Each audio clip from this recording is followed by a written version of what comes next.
추석에 복 많이 받으세요. 예수 믿는 우리는 날마다 명절입니다. 주님과 함께하는 그날이 명절이죠. 이제 오늘부터 또 2달 동안 시편을 함께 말씀을 나누려고 합니다.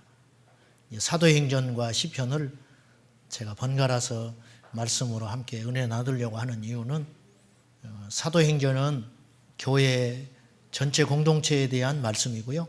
시편은 개개인의 인간사에 대한 하나님의 메시지가 담겨져 있어요. 그래서 이게 함께 균형이 맞춰가야 되거든요. 신앙이라는 것이. 시편은 인간의 생로병사 희노애락이 묻어나 있는 인생사의 여정이라고 볼 수 있습니다. 그래서 시편을 우리가 읽으면 또 은혜가 더 되는 이유는 시편은 성공한 사람들의 이야기만 나와 있지 않아요. 사랑하는 이야기, 좋은 이야기만 기록되어 있지 않고 실패하고 좌절하고 절망하고 때로는 하나님께 버림받은 사람들의 이야기, 그런 피를 토하는 그런 심정의 이야기가 시편에 가감없이 나와 있습니다. 그래서 저는 복음이 능력이라고 믿는 사람입니다. 왜냐하면 우리 삶이 떠난, 삶에서 동떨어진 말씀은요, 염불이에요. 그것은 절대 복음이 되지를 못해요. 예수님이 오셔서 가난하고 병든 사람에게 야, 너 좀 열심히 살지 왜 이랬어?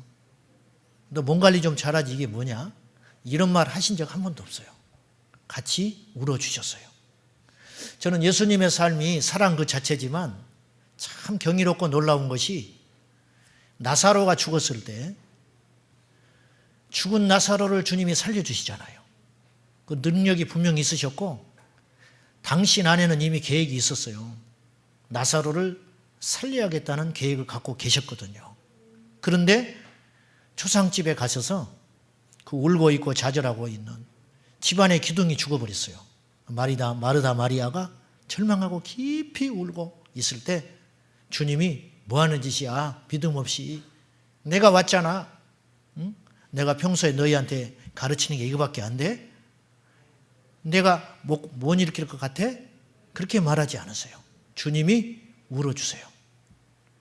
같이 우신다고요. 그러니 사람들이 그걸 보고 예수님이 정말 저 나사로를 사랑했구나. 같이 우시는 걸 보니까 자, 이것이 하나님 마음이에요. 그리고는 무덤가에 가서 나사로야 나오너라. 아니 곧 살리실 분이 뭐하러 우시냐고요. 우리를 누구보다도 잘 아시는 분이 하나님이세요. 그 우리 인생사를 쉽게 논하기는 어려워요. 인생이 이렇게 단순하고 복잡하지 않잖아요. 제가 인생을 감히 논하기에는 너무 적은 나이지만 목사라는 이유로 영의 눈으로 시야를 볼 때 인생사는 그렇게 단순하거나 교과서적으로 흘러가지 않습니다. 그런데 여러분이 한 가지 분명히 아실 것이 있어요. 광야 인생길에서 우리 하나님 붙잡으면 산다는 거예요. 우리가 보이는 세계를 자꾸 집착합니다. 누가 망했대, 누가 살았대, 누가 잘 됐대, 못 됐대. 이게 눈에 보이는 세계를 자꾸 보는데 성경은 눈에 보이는 세계보다 더 중요한 세계가 있다는 거예요. 그것이 바로 믿음의 세계입니다. 히브리서 11장 3절 말씀에 우리가 믿음으로, 믿는다는 걸 전제하고 믿음으로 모든 세계가 하나님의 말씀으로 지어진 줄 아나니 보이는 것은 나타난 것으로 말미암아 된 것이 아니니라. 놀라운 영적 비밀을 가르쳐줬어요. 이 말을 쉽게 표현하면 이거예요. 눈에 보이는 세계가 다가 아니다. 눈에 보이는 세계를 움직이는 진짜 세계가 있다. 그 세계가 눈에 보이지 않지만 분명히 존재하고 더 위력이 있는 믿음의 세계다. 그래서 우리가 믿음의 세계가 부여해야 됩니다. 그리고 믿음의 세계가 건강해야 합니다. 할렐루야. 그래서 예배하는 거, 하나님께 기도하는 거, 또 사랑하는 거. 이번 추석인데 추석도 이 돈만 있으면 황폐해져요. 황폐하고 그런 대화들을 우리가 예수 믿는 사람이 할 것이 아니라 눈에 보이지 않는 세계, 눈에 보이지 않는 가치, 예배하고 격려하고 힘든 사람을 따뜻히 맞이해주는 그런 섬김의 모습들, 이런 것들이 영적 자산이라는 거예요. 이것이 허물어지면 눈에 보이는 세계가 무너지는 금방입니다. 이걸 우리가 꼭 알아야 됩니다. 그래서 현실적이지 않는 말씀은 복음이 아니에요. 사랑하는 여러분, 예수 믿는 사람들이 굉장히 많이 속아요. 뭘 속느냐? 믿는 것하고 세상살이를 구분을 한다고요. 예배 드려도 예배 드리고 나서 집에 가면 별것 없다 이거예요. 여전히 문제가 산적하게 남아있고 관계도 시련이 있고 뭐 있냐? 예수 믿어도 교회만 다니는 것뿐이지. 그렇게 생각하면 안 돼요. 여러분, 우리가 예배하고 하나님 말씀을 듣고 기도하면 이것이 내 삶의 능력이 되어서 이 에너지를 가지고 세상에 나가 실천하면 세상에도 능히 승리할 수 있습니다. 그래서 현실에서 떠난 말씀은 능력이 아니에요. 절대로 우리 예수님은 오셔서 피상적인 이야기 하신 적이 없어요. 우리 삶의 이야기, 가난의 이야기, 절망된 이야기, 질병의 이야기, 이런 이야기들을, 가슴 아픈 이야기들을 주님이 같이 떠맡아 주시고 울어주시고 식사하시고 만져주시면서 이런 것들을 해결해 주시고 답이 되어 주셨듯이 우리 주님이 우리 인생의 답입니다. 오늘 본문은 다윗의 이 고난의 시간에 기도하는 내용입니다. 우리가 젊었을 때는 고생스러워도 이제 연세 드시고 나이가 들어가면 좀 삶이 편안해져야 돼요. 사실은. 그래야 승리하고 성공한 인생이 됩니다. 그것이 다는 아니지만, 그런데 오늘 다윗을 보면은 나이 먹도록 고난이 끊어지질 않아요. 이제 오늘 그 본문을 알 수 있는 내용이 있어요. 자, 다윗이 지금 오늘 본문에 극심한 고난과 시련을 당하고 있는 것 같아요. 무엇 때문에 그런지는 모르는데 그가 나이 먹어서 지금 고통을 당하고 있습니다. 7절을 한번 보세요. 7절. 여호와여, 내 젊은 시절의 죄와 허물을 기억하지 마시고 주의 인자하심을 따라 주께서 나를 기억하시되 주의 선하심으로 하옵소서. 내 젊은 시절의 죄와 허물을 회개하는 내용으로 봐서 지금 나이가 먹었다는 거예요, 젊다는 거예요? 지금 나이가 들 만큼 들었다는 거예요. 그런데 이 다윗이 당한 고난과 시련을 엿볼 수 있는 장면이 나와 있습니다. 16절과 17절입니다. 우리 같이 한번 봅시다. 시작. 주여, 나는 외롭고 괴로우니 내게 돌이키사 나에게 은혜를 베푸소서. 내 마음에 근심이 많사오니 나를 고난에서 끌어내소서. 다윗이 몹시 외롭다는 거예요. 외로우시죠? 인생이 외로워. 외롭고 괴롭고, 그리고 내 마음에 근심이 보통 많은 게 아니에요. 잠도 오지 않고 눈 뜨면 머리가 아프고 이런 일이 지금 있다는 거예요. 아마 오늘 본문으로 내용으로 봐서는 추측하기 어려운데 그의 아들 압살롬이 아버지를 죽이려고 칼을 들고 덤벼드는 그런 시점들이 아닌가. 나이 먹어서 그는 그런 시련을 당했거든요. 맨발로 왕궁에서 쫓겨나는 그런 처참한 시간이 있었어요. 그런데 우리가 다윗을 실패했다고 하지 않아요. 다윗을 믿음의 사람이라고 고백합니다. 그리고 우리도 다윗처럼 되기를 원하잖아요. 다윗의 그 믿음, 다윗의 그 승리한 모습들 흠모하고 부러워하지 않습니까? 그래서 아들 이름을 다윗이라고 진 사람도 있어요. 다윗. 믿음은 해석입니다. 해석. 무슨 말이냐면 어떤 사건을 어떻게 보고 받아들이느냐. 이거 대단히 중요합니다, 여러분. 여수, 요즘에 제가 어떤 아티클을 읽었는데 굉장히 감동을 받았어요. 여수 은현교회라고 있대요. 이 목사님이 김정명 목사님인데 이분이 조기 은퇴를 했습니다. 오래전에. 왜 은퇴하셨냐? 왜 이렇게 일찍 은퇴하십니까? 소위 말하는 이분은 목회에 성공한 분이에요. 교회도 크고 지방에서 아주 존경받는 목사님이에요. 근데 왜 이렇게 빨리 더 일하셔도 되는데 은퇴를 하십니까? 그랬더니 부끄러워서 빨리 은퇴해야 된다. 이 시대의 목사님들이 사람들의 존경을 받지 못하니 내가 너무 부끄러워서 이 자리에 있을 수가 없어서 일찍 은퇴하겠습니다. 그리고는 깨끗이 은퇴했어요. 전혀 과징하지 않고. 은퇴할 때 특이한 게 이제 다른 분이 그 교회에 오셔야 되잖아요. 조건을 걸었어요. 보통 뭐 세상의 기준 안 본다 하지만 사실 다 따져봅니다. 그래서 학벌이 어쩐지, 설교를 잘하는지, 심지어는 식솔들이 몇 명이 되는지, 고향까지 따져요. 사실은. 근데 이 목사님은 그런 세상적인 기준을 다 버렸어요. 저는 관여하니 안 하지만 몇 가지 기준으로 이런 분을 목사님으로 우리 교회에 내 후임으로 모시면 좋겠다. 그 기준이 첫째가 소유하지 않는 목사님. 재산 없는 분. 첫째가. 두 번째는 하루에 3시간씩 기도할 수 있는 분. 예. 세 번째는 자기 교회를 지금까지 2년에 한 번씩 개척을 해줬대요. 교회를 떼서. 그래서 그 정신을 계승해서 이해하고 실천할 수 있는 목사님. 이제 그 외에 자지구레한 게 있어요. 아주 구체적으로. 나는 못 가겠더라고. 나는 하루에 3시간을 못해. 가서는 하겠지만은 가기 위해서는 모르겠어요. 받아주지 않아. 그런데 이분이 진짜 믿음으로 사는 분이에요. 하루는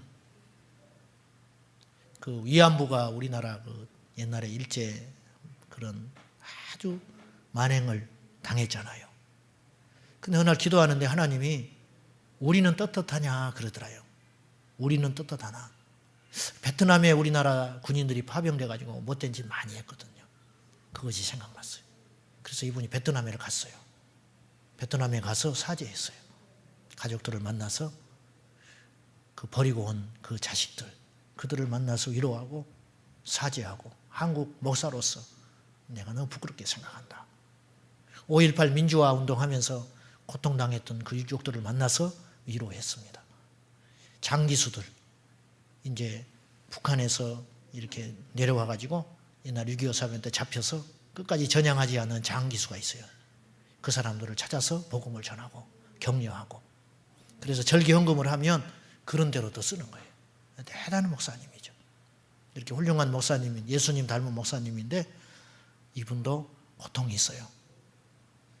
교회를 지으려고 예전에 이렇게 땅 부지를 사놨는데 건축위원장 하는 장로님이 그 땅을 팔아먹고 도망가 버렸어요.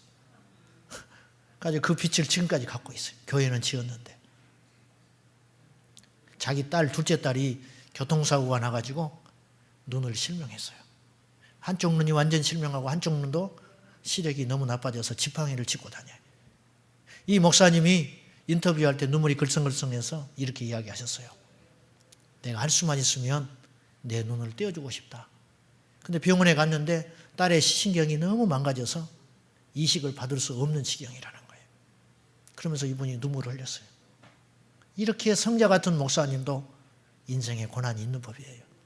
그런데 이분이 믿음으로 고백합니다. 내 딸이 눈이 그렇게 점점 멀어져 가고 이제 완전 실명이 될지도 몰라요. 시간이 가면. 결혼도 하지 않고 앞길이 창창한 잘 키운 딸이 하루아침에 그렇게 일이 벌어졌다 이거예요. 그런데 이 일이 불편한 일이지만 불행한 일은 아닙니다. 목사님이 그랬다는 거예요. 낱말이니까 우리가 이렇게 이야기하는지 몰라요. 우리가 그런 일을 닥칠 때 과연 그렇게 해석할 수 있을까? 이번에 추석도 믿음으로 해석을 해보세요. 참 불행하게요. 추석 명절 끝나고 제일 많이 이혼을 한대요. 추석 명절 끝나고 추석 구정 지나고 제일 많이 이혼한다는 거예요. 평소에 이제 갈등이 있었던 사람들이 시월드 갔다가 오면서 차 속에서 한마디 안 하고 오는 거예요. 못마땅하니까. 저는 이런 사람도 봤어요. 구정 때 싸워가지고 추석 가기 전까지 말 안 한 부부도 있었어요. 그러니까 추석 때 말했대. 추석 때, 구정 때 싸웠다가 한마디 않고 살다가.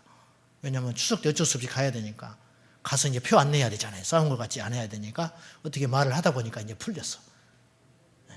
좀 슬픈 자아상이죠. 지금 세상의 언론이나 텔레비전에서 매일 그런 거 방영합니다. 시어머니 갈등을 피하는 법. 어떻게 하면 스트레스 적게 받을까. 이런 거 나오죠. 추석 되기 전에 제일 많이 팔리는 물품 중에 하나가 기부수래요. 기부수. 가짜 기부수. 추석 전에 제일 많이 팔리는 이렇게 매출액이 갑자기 뛰는 것 중에 하나가 반깁수, 가짜 기부수. 왜 그러냐 그랬더니 이제 동요 메고 가는 거야. 그래서 힘들어서 일 못하고 빨리 가야겠다고.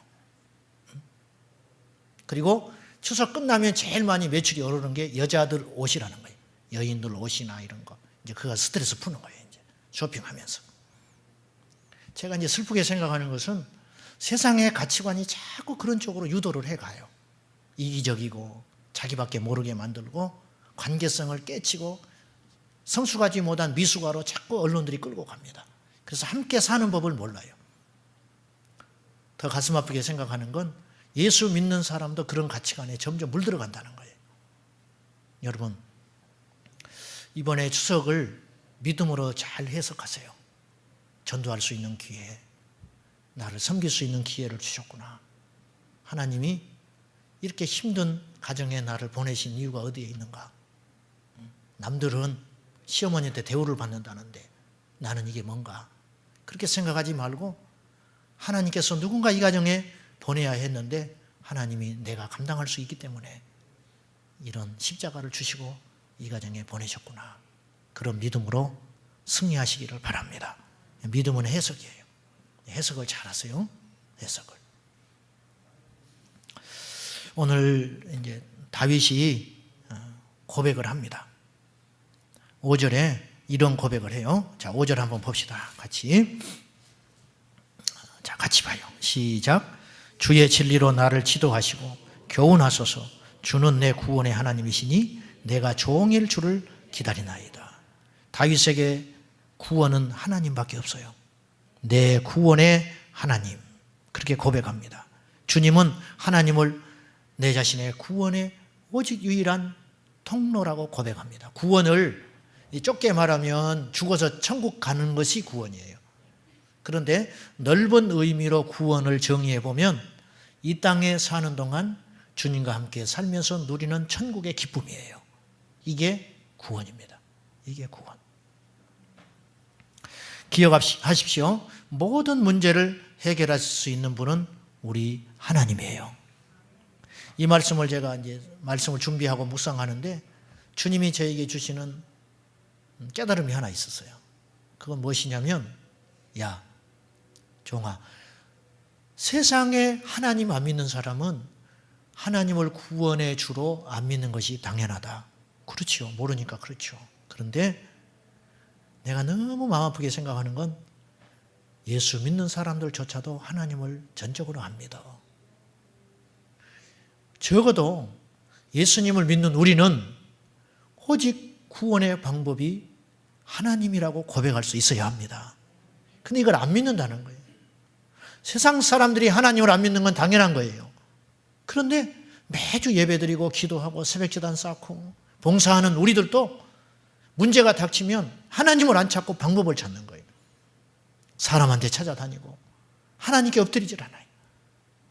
우리의 구원은 하나님이에요.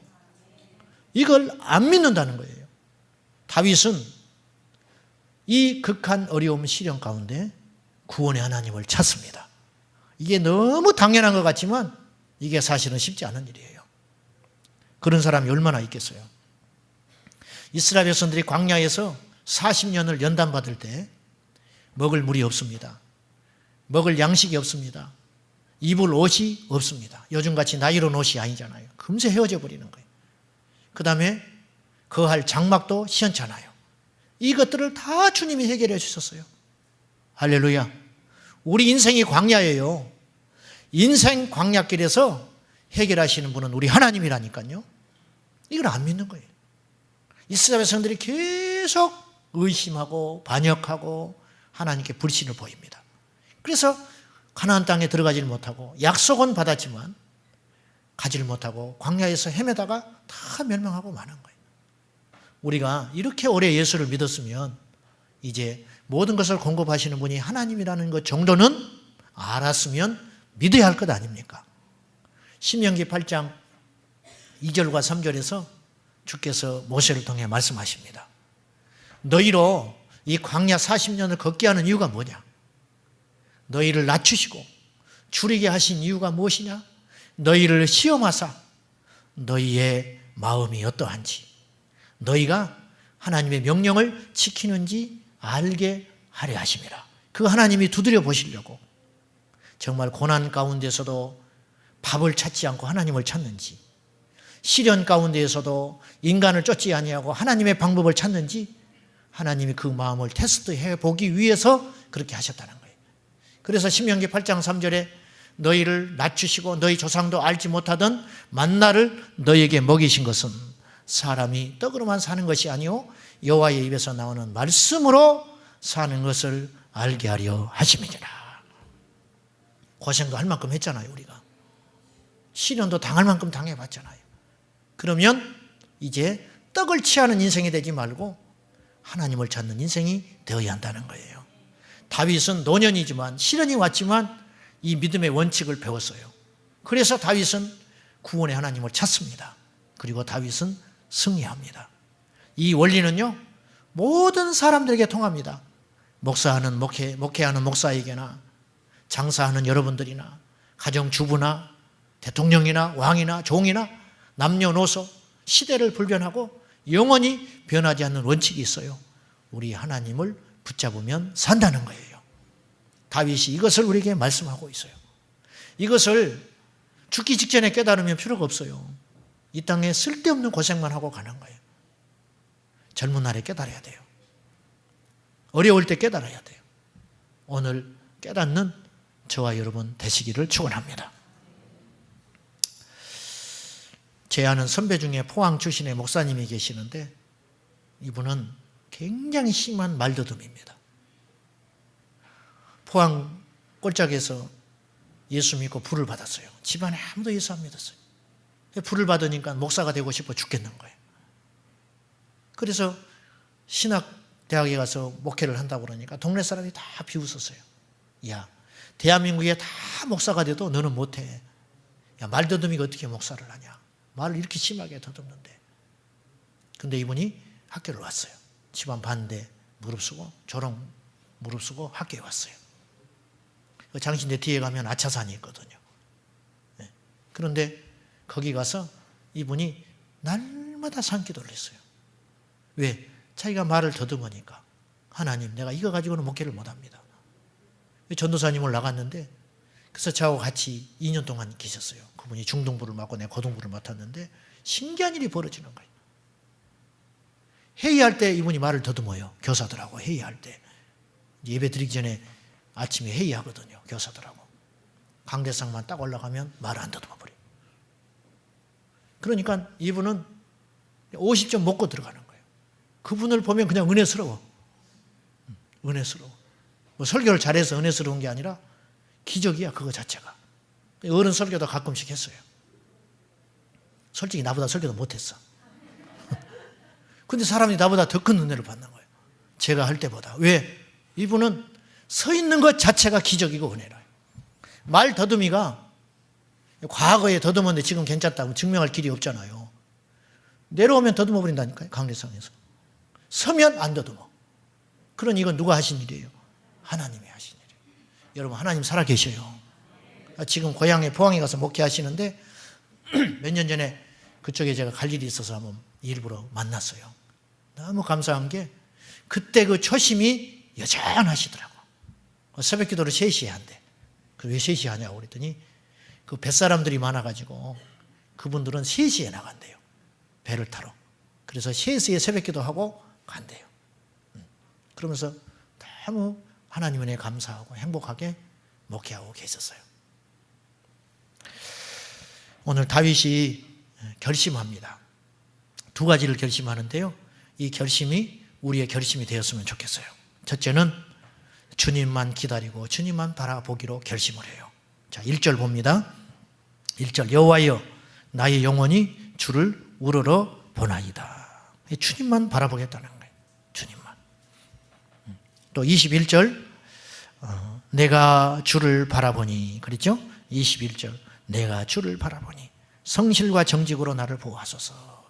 지난주에 우리가 말씀 나눌 때 제가 이 광염교회 조현삼 목사님 이야기를 하면서 이분이 인생에서 제일 첫째 복이 예수님 만난 복이고 두 번째는 이 말의 중요성을 깨달은 것이 제일 큰 복이라 제가 그랬죠.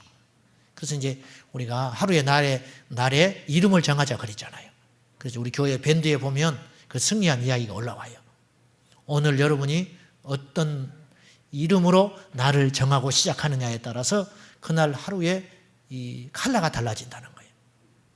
다시 또 추석 이야기하면 이번 추석에 이름을 정하세요. 어떤 이름을 정하냐면 스트레스 받는 추석. 그러면 계속 스트레스 받아요. 그날. 열받는 추석. 그러면 계속 열받을 일이 생길 거예요. 차도 막히고 가는 곳마다 차도 막히고 가는 곳마다 짜증만 나는 사람 만나고 핸드폰도 잃어버리고 막 그런 일이 생길지 몰라요. 짜증나는 걸로 시작하면 그렇게 되는 거예요.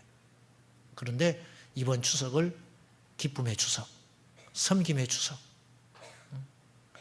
순종하는 추석 그렇게 정하면 기분 좋고 나를 통해서 복받는 역사가 일어난다는 거죠. 그래서 이 말이 대단히 중요하다는 거예요. 그런데 말만큼 중요한 게 뭐냐면 무엇을 바라보느냐가 달라요. 우리 인생에 무엇을 바라보느냐. 존 맥스웰 목사님이라고 미국의 그 리더십의 전문가 목사님이 계셔요.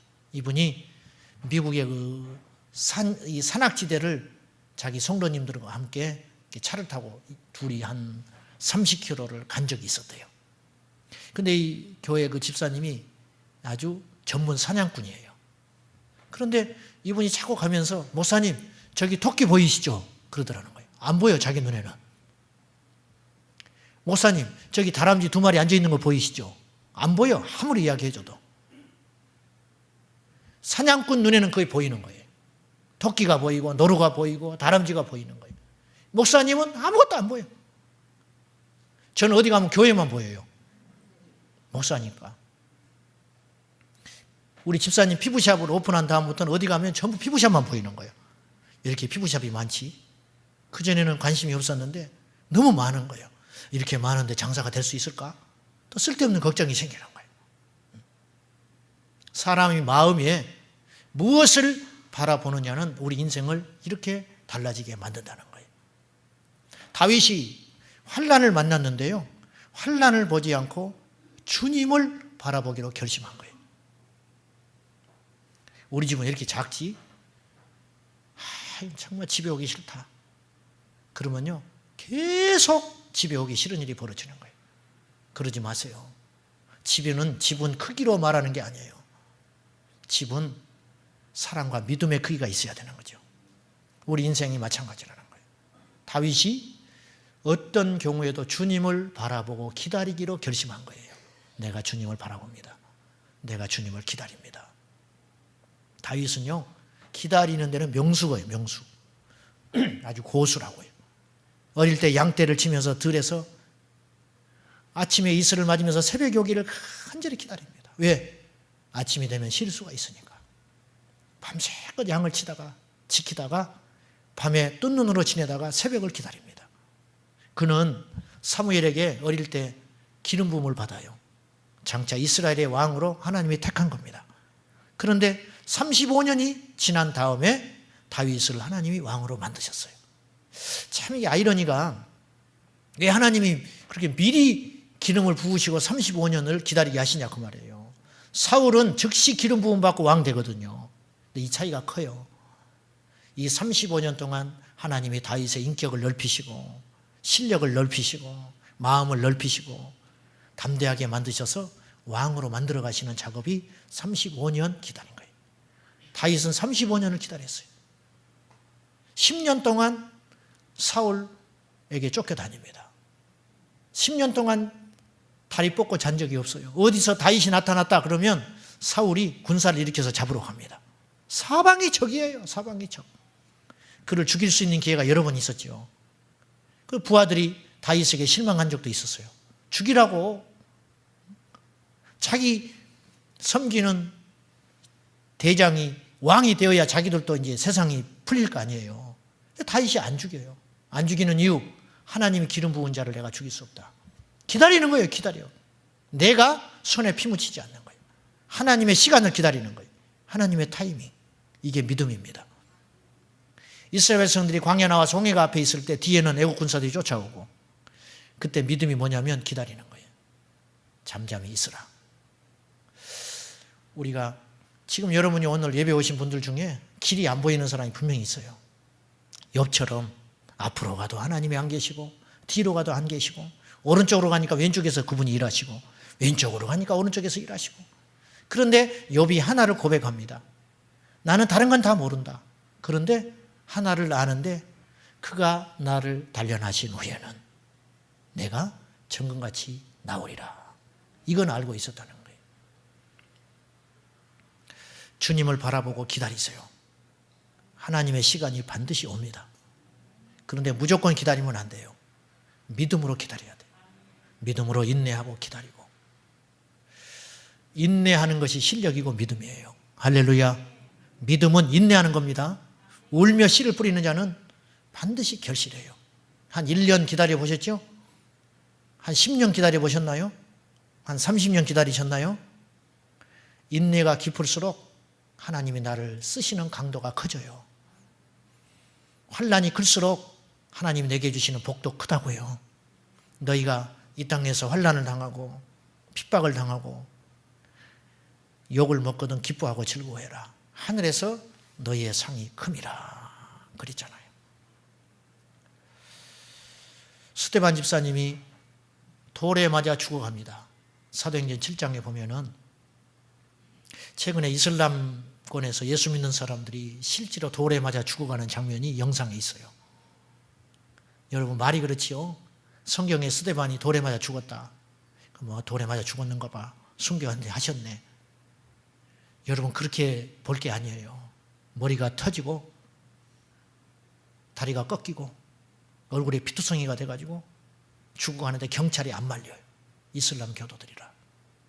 그냥 옆에서 웃고 구경하고 돌로 가서 치고 주먹으로 와서 치고 침 뱉고 발로 차고, 그래서 길거리에 쓰러져서 죽어버리는 거예요. 스데반 집사님이 돌에 맞아 죽었어요. 비참하게 죽어갔어요. 그때 스데반 집사님은 하늘을 열어서 주님을 봅니다. 그때 예수님께서 보좌 우편에서 일어나시는 걸 봐요. 자, 보세요. 군중들은 스데반을 봅니다. 그래서 분노합니다. 꺾이지 않네, 저는 끝까지 고집부리네. 그러나 스데반은 군중을 안 봐요. 스데반은 주님을 봅니다. 이게 믿음이에요. 그때 주님을 바라봤을 때 스데반은 위대한, 역사상 가장 위대한 기도를 할 수 있었어요. 주님, 이 죄를 저들에게 돌리지 마십시오. 그리고 자니라. 성경에는 잤다 그랬어요. 죽었다고 하지 않아요. 천국으로 주님이 데려가신 거예요. 깊은 안식으로 데려가신 거예요.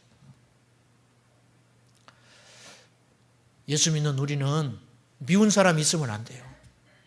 미운 사람이 왜 있습니까? 예수 믿는 사람이? 아니, 용서하지 못할 사람이 누가 있어요? 여러분이 억울한들 스데반 집사님만큼 억울하세요? 누가 와서 돌로 때려 죽입니까? 여러분 자식을 죽였나요? 왜 성경의 인물들을 안 닮으려고 하십니까? 그들은 너무 높아서 고차원적인 삶을 살아서 따라갈 수 없나요? 그들도 배신당하고, 그들도 미운 사람이 있었고요, 그들도 가난했고요, 그들도 질병 가운데 일찍 죽는 사람도 있었어요. 그들과 우리의 차이가 있다는 거예요. 그들은 끝까지 주님 바라봤다는 거예요. 죽는 순간에도. 우리도 그렇게 될 수 있어야 합니다. 그리고 그렇게 될 수 있어요. 아멘. 어렵다고 말하지 마세요. 믿음으로 승리할 수 있습니다. 주님은 우리에게 감당하지 못할 시험을 주시지 않은 것처럼 감당하지 못할 믿음을 요구하지 않아요. 능히 할 수 있어요. 우리가 게으르고 악하고 마귀에게 속아가지고 세상의 사상과 이론에 철학에 속아가지고 자꾸 믿음으로 살려고 하지 않기 때문에 그렇지, 우리도 능히 믿음으로 승리할 수 있다는 겁니다. 주님을 바라보니 원수도 사라졌어요. 주님을 바라보니 미운 자도 사라졌어요. 그리고 주님을 기다립니다. 이게 다윗의 고백이었어요. 마지막으로 다윗이 이 결심을 합니다. 죄된 삶을 버리겠습니다. 이렇게 결심을 해요. 자, 25편, 시편 25편 18절 나의 권고와 환난을 보시고 내 모든 죄를 사하소서. 15절에 내 눈이 항상 여호와를 바라보면 내 발을 그물에서 벗어나게 하실 것입니다. 이 그물은 환난이 될 수도 있고 죄의 덫이라고 볼 수도 있어요. 계속 가는 곳마다 그물이 기다리고 있어요. 제가 설교를 해놓고 또 마음으로 죄 짓는 경우들이 많아요. 설교 끝나고 집에 가서 믿음의 본을 보이지 못할 때가 참 많아요. 애한테 혈기내고 게으르고 그런 모습들이 많이 있어요. 인간은 그렇게 약한 존재들이에요. 사방의 그물이 나의 발목을 잡고 있어요. 다윗이 결심을 합니다. 내가 하나님 앞에 깨끗한 인생 살겠다고, 정결하게 살겠다고, 회개하고 정리하고 살겠다고 결심해버리는 거예요. 자, 어떻게 보기에는요, 고난이 오는데 내가 회개하는 게 무슨 도움이 됩니까? 고난이 오면 방법을 찾아야지요. 그런데 다윗은 고난이 올 때마다 회개합니다. 이게 믿음의 원칙이에요. 자, 고난이 오면 회개해야 합니다. 고난이 오면 방법을 찾지 마세요. 고난이 오면 회개해야 돼요. 왜 회개가 중요하냐면 회개하면 주님이 내 안에 오셔요. 주님이 오시면 되잖아요. 감옥에 갇혀 있는 춘향이가 누구만 오면 돼요. 응? 누구만 오면 돼. 이도령만 오면 돼. 이도령만. 응? 뭐 어떤 사람 필요 없어요. 응? 돈이 필요 없잖아요. 춘향이가. 의사또만 오면 되는 거예요. 이도령이 의사또 돼서 오면 되는 거예요. 아니, 마패 하나만 들고 와도 그렇게 위력이 있는데 주님이 우리 안에 오시면 우리가 능치 못할 일이 뭐가 있겠어요? 믿으시죠? 그래서 주님이 오기 위해서는 통로를 만들어야 한다는 거예요. 그 통로가 정결함입니다. 거룩이에요. 여러분, 절대 하나님 기뻐하지 않는 거 쫓으면서 형통할 걸 기대하지 마세요. 그건 기도해도 헛된 기도입니다. 하나님 받지 않아요.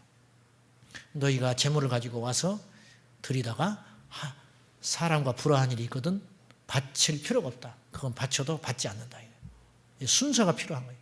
믿음에는 순서가 있고 믿음에는 순리가 있다는 거예요. 하나님이 우리에게 주시는 믿음의 원리는 무엇이냐? 정결해라. 정결하면 풀어진다. 회개하면 풀어진다. 다윗이 범죄한 후에 하나님 앞에 간절히 기도했을 때 주님이 다시 다윗을 마음에 품어주세요. 그래서 내 마음에 합한 자라. 그렇게 인정해 주시잖아요. 회개는 구체적이어야 합니다. 우리 다 회개해요. 하나님께 와서 눈물 흘리고 회개하고. 그런데 그 회개가 열매를 맺지 못하는 이유는 입술로만 회개하기 때문에 그래요. 주님, 제가 저 사람 용서합니다. 근데 용서 안 했어요. 말만 용서했지.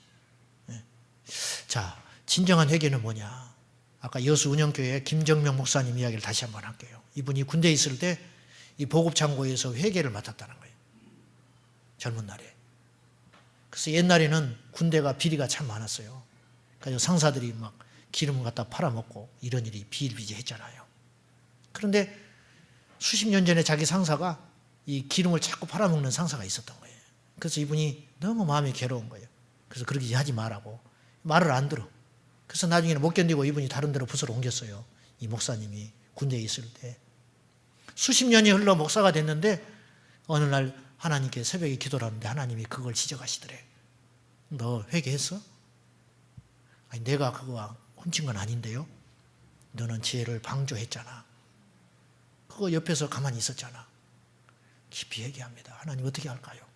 그랬더니 계산을 해보니까 그 당시 팔아먹은 휘발유 값이 한 30만 원 되더래. 자기가 아는 것이. 그래서 30만 원을 모아가지고 돈을 만들어서 봉투에다가 붙여서 편지를 써서 국방부에 보냈어요. 내가 오래전에 어디 부대에서 근무할 때 이런 일이 있었는데 내가 그걸 맡았었는데 그걸 내가 방조해가지고 이런 일이 벌어졌습니다. 어떻게 될까요? 결과가 어땠을 것 같아요? 편지가 다시 돌아왔어요. 뭐냐면 마음은 알겠는데 이걸 어떻게 밝혀낼 방법이 없다는 거예요. 목사님 마음은 충분히 아니까 국방부에서 다시 돈 돌려보냈어요. 방법이 없다고. 자, 돈이 문제가 아니에요. 그 번잡한 것을 하고 편지를 쓰고 자기 수치를 드러내고 했다는 것이 보통 일이 아니잖아요. 여러분, 이게 진짜 회개입니다. 우리가 10년 동안 회개만 하고 있는 사람이 있어요. 말로만. 안 되죠. 안 바뀌시죠? 진정한 회개는 삶이 따라가야 회개예요. 내가 말을 너무 함부로 하는 것 같아. 막 기도해요. 금식도 하고. 어느 때는 입을 쥐어 뜯는 사람도 있어. 그럼 뭐해? 며칠 지나면 또 말 실수하고 있는데 그건 회개가 아니에요. 진짜 회개는 내가 말로 넘어지게 한 사람 있잖아요. 그 사람을 찾아가서 무릎을 꿇어야 돼요. 그래야 내가 그 문제가 해결되는 거예요. 이런 참된 회개가 우리나라 한국 기독교인 중에 몇 프로나 되겠어요? 제가 볼 때는 0.1%도 안 될 거라고 생각해요. 사람은 완전하지 않습니다. 그래서 시련이 오고 고난이 오고 환난이 옵니다. 우리가 다른 사람 완전하기를 원하거든요. 그런데 그 사람도 나에게 완전함을 요구해요.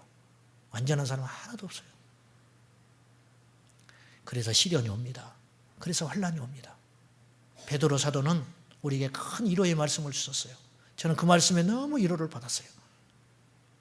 형제들아, 너희가 세상에서 불같은 시련을 어려움을 당하는 것을 이상한 일로 여기지 말아라. 이상한 일이 아니라는 거예요. 예수님이 광야에 있을 때 마귀로부터 시험을 받아요. 근데 우리가 무엇이라고 시험을 안 받겠어요? 시험은 옵니다. 시련은 옵니다. 그러나 주님 바라보고 잠잠히 주목하며 나갈 때 주님이 우리의 편되어 주셔서 우리와 함께 하시고 승리하시고 이기게 하시고 천국 같은 삶을 살도록, 가난해도 힘들어도 병들어도 천국 같은 삶을 살 수 있도록 인도해 주십니다. 최근에 우리 교회에 오신 분이 계세요. 이분이 2년 동안 예수님을 떠난 분이에요. 근데 또 교회로 전화가 왔어요. 그래서 우리 교회를 이제 오셨는데 이분이 큰 시련이 있습니다. 그래서 제가 그랬어요. 하나님이 이 집사님을 사랑하는 겁니다. 잘 되고 승승장구했으면 2년 동안 주님 떠나서 계속 잘 됐다면 하나님 찾겠냐. 그런데 시련을 통해서 하나님께 깨닫고 돌아왔으니 하나님이 집사님 가정을 정말 사랑하는 겁니다. 여러분 그렇죠? 그래요, 안 그래요? 세상에서 제일 버림받은 인생이 누군지 아세요? 예수님 안 믿고도 잘 되는 인생이에요. 사랑하는 여러분, 깨닫고 돌아와서 예수님 앞에 관계가 회복되어서 이 땅을 정복하고 다스리는 영적 제사장으로 우리 모두 승리하시기를 축원합니다. 주님을 바라봅시다. 주님을 기다립시다. 그리고 주님 앞에 우리의 정결한 삶을 드립시다. 기도하겠습니다. 주님만 바라봅니다. 주님만 기다립니다. 그리고 주님께 나의 죄를 정리합니다. 주님 오셔서 나의 삶을 믿음으로 해석할 수 있는 은혜 주시고 어떤 경우에도 주님만을 굳게 붙잡을 수 있도록 도와주시옵소서. 예수님의 이름으로 기도하옵나이다. 아멘.